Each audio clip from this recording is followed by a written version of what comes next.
Huge questions face the Milwaukee Bucks as they enter the home stretch of the season. Between injuries, suspensions, and general lineup uncertainty, the Bucks need to get it together going into the playoffs, guys. What's up? My name's Nathan Burton. I'm your host with Bucks Digest, your number one source on YouTube for all things Bucks. Thank you for joining in with me today. I'm going to get right into it. We need to talk about all the questions surrounding this team right now, the injuries that are plaguing us, and the inability to put together a full 48 minutes here. Yes, we won our last game against Sacramento, and we've won a few road games on this stretch, but the team does not seem locked in. If we try to limp into the playoffs with this kind of momentum, it will be tough. I'm going to dig into some of the things that I think need to change and how we can get ready and get going come playoff time. Before I get any further though, I just want to mention to you guys, please hit that subscribe button. We're chasing down 3,000 subscribers on the channel. I really appreciate it if you hit that button. If you're digging the content, we're going to be coming at you almost every day here with Bucks content. So first, I got to get into the biggest news and the biggest thing bothering me about the Bucks right now, and that's the Damian Lillard calf injury. Now, the Bucks maintain that Damian Lillard is just day to day with this injury and that it's nothing serious, but it gives me a lot of pause. I mean, he missed a 10-day stretch back in December with the same calf injury, and this same right calf injury has followed him around ever since the Portland days. He missed a bunch of games back in 2022 with the same calf injury. Now, calf injuries are tough. They don't always seem to heal correctly. They're easy to retweak, and we need Damian Lillard healthy and playing at his best come playoff time, or we don't stand a chance against anybody. This guy's averaging 30 points a game for us, and we know how top-heavy the Milwaukee offense is with Giannis and Dame. So I'd love to get some more news from the Bucks and, about how serious this injury is. Of course, they're playing their cards close to the chest. They still have 12 games to play, and I'm sure they're just being cautious with Dame, but it's definitely something to monitor. We need him back playing at 100% and getting some reps in before the playoffs. It's bad enough we already are going to have to reintegrate Bobby Portis and Jericho Sims come playoff time. We can't be trying to get our best players' legs under them come playoff time. So let's have a look real quick at the depth chart here, guys. It's tough beyond our front line here. Of course, the starting lineup has been playing pretty good, but I mean, Ryan Rollins has been plugged in to keep rotations tight and play in Damian Lillard's place, but he's putting up some of the emptiest NBA minutes I've seen in a while. He's just really not ready for that type of role.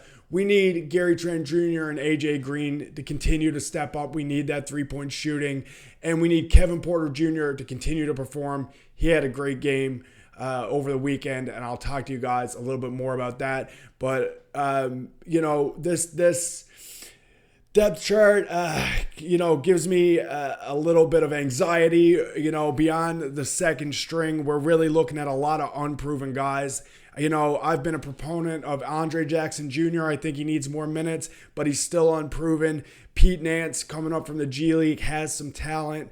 Tyler Smith, young player, just at this point in the season has not got enough reps underneath him to be ready to play in the playoffs. So what do we do? I mean, like I said, we can look at Ryan Rollins. He comes in, he's playing a two-way game, but again, he's not putting up much production here, guys. I mean, played 21 minutes last game, just had a couple assists, couple of rebounds. Again, he's just plugging in to try to keep rotations right with Damian Lillard out.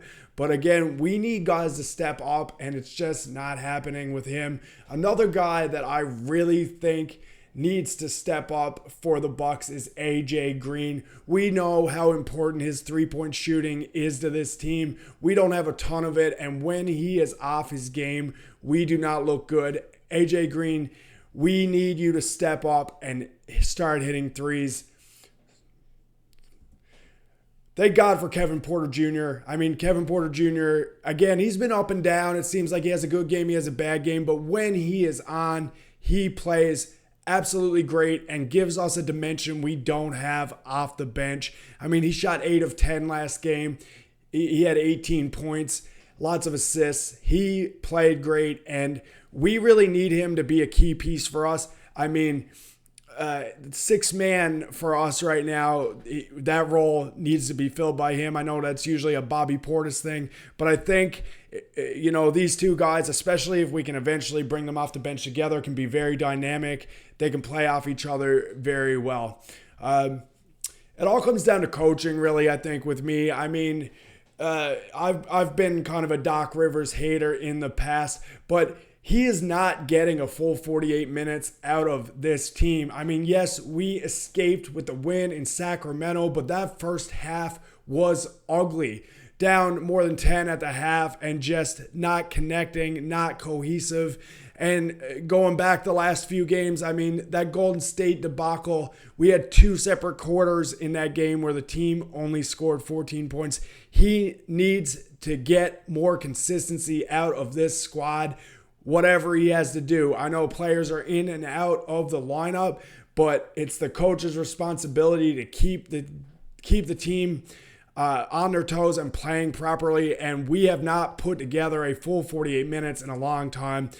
Doc Rivers, you need to get these guys on the same page and moving come playoff time. Gary Trent Jr. is so important to this team.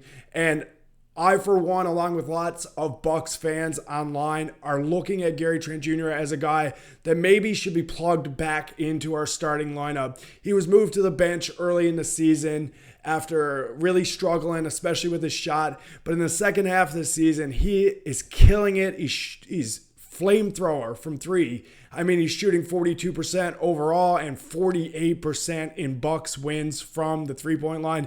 They need that dynamic in the starting lineup. Giannis is drawing so much attention in the paint. They need a guy that they can kick the ball to and he can fire a 3 at any given time, and Gary Trent is that guy. We got a huge game coming up here against the Phoenix Suns. I mean, we're currently on a long road trip, 5-game road trip, longest of the season. We can secure a winning record, 3 out of 5 on this in this game if we win. Milwaukee will also match its best record of the season with a win here, so we really love to see it.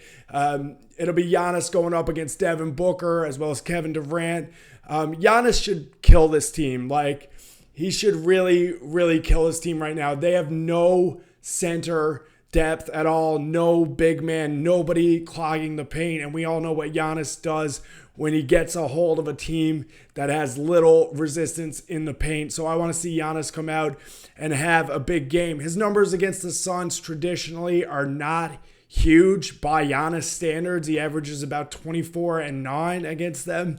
But I think he could be due for another monster game with 30 plus points, 15 plus rebounds, much like he did against the Kings. Now there's a fun extra wrinkle in this game, of course. The Bucks are going up against former coach Mike Budenholzer for the first time. I mean, we all know Mike Budenholzer led us to that championship just a few years ago and was unceremoniously fired after we lost in the first round of the Miami Heat. But the reason this has been a year in the making is Budenholzer hasn't been a head coach in the NBA since then. He was assistant coach in 2023. So this is the first time they'll be going up against him as the opposing bench boss.